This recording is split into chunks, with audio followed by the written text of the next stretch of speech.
Hello! Bonjour à tous!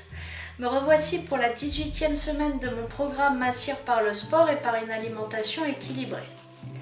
Alors, au niveau du poids, je suis à 97,9 kg, donc pas de changement. Au niveau des mensurations, à la poitrine, je fais 118,5 cm, donc moins 2 cm. Au ventre, 123,5 cm, donc moins 1 cm. Et aux hanches, 115 cm, donc moins 1 cm. Cette semaine, j'ai fait 45 minutes de vélo elliptique. Je suis plutôt satisfaite des résultats pour cette semaine, car je n'ai pas grossi et j'ai perdu des centimètres alors que je ne me suis pas privée au niveau alimentaire cette semaine. Voici mon évolution corporelle par rapport à avril 2017.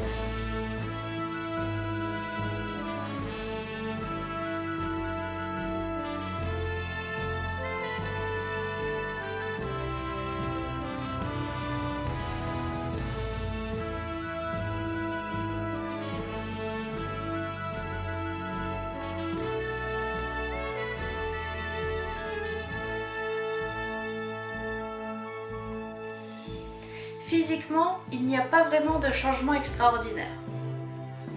Je dégonfle tout doucement et je n'ai malheureusement pas tenu le rythme de réussir à perdre au moins 1 kg par mois depuis janvier 2017. La bonne nouvelle, c'est que même si j'ai pratiquement pas fait de sport dernièrement, je n'ai pas repris tous mes kilos. Mais au moins, au niveau psychologique et émotionnel, je me sens très bien. Je me sens beaucoup mieux dans mon corps, dans mon esprit et dans mon cœur. J'ai bien entendu toujours envie de mincir, mais présentement, je me trouve plus agréable à regarder qu'auparavant. J'ai conscience à présent que si je veux réellement mincir, je vais devoir faire des efforts. Cela ne signifie pas que je vais me frustrer alimentairement parlant et m'imposer un rythme sportif ardu. Mais j'ai conscience que je vais devoir faire plus de sport par semaine et manger moins, mais toujours cependant des choses que j'aime. Je vais manger beaucoup plus lentement et je pense que psychologiquement et émotionnellement parlant, je suis beaucoup plus apte aujourd'hui à le faire. Mincir n'est pas du tout évident car c'est contraire à la survie de tout être vivant. Mais je pense y parvenir sans me faire du mal pour autant. Je vais faire en sorte que cette expérience devienne un plaisir et que ce soit agréable pour moi et mon corps. Certes, mes troubles alimentaires et mes compulsions alimentaires ne sont pas du tout réglés, mais je pense pouvoir les soigner avec le temps, car j'ai trouvé de bonnes méthodes de soins, notamment l'EFT et les fleurs de Bach. En tout cas, c'est mon objectif de réussir à me nourrir seulement pour vivre et de ne plus me jeter sur la nourriture dès que j'ai un trouble émotionnel ou un problème à régler. En ce qui me concerne, je vais éviter de consommer des produits qui dérèglent l'organisme. Par exemple, je vais éviter les produits coupe-faim. Je pense que si l'organisme a faim entre les repas, il a besoin d'être alimenté, d'autant que ça ne se produit pas forcément tous les jours. Concernant les produits détoxifiants, je vais peut-être en consommer, mais avec parcimonie. Concernant les produits brûle-graisse, j'hésite, car j'ignore si c'est vraiment efficace. Il y a une chose en tout cas qui est vraie. Consommer du citron empêche la graisse de se stocker.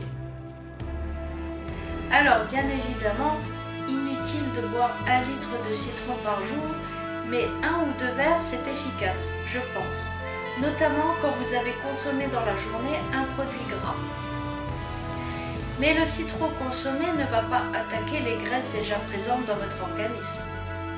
Consommer du citron en même temps que vous consommez un produit gras vous empêchera simplement de grossir. Je dois parvenir à en faire une habitude de vie. Mon principal souci est la consommation excessive de produits sucrés. J'ai déjà réussi par le passé à me sevrer de la consommation de sucre, sans en souffrir, notamment grâce à la méthode Montignac. Mais je dois dire que socialement parlant, c'est une véritable catastrophe. Quand on est en compagnie de gens qu'on aime, on va rarement manger des légumes ensemble. mais bel et bien des produits sucrés, prisés surtout par les enfants.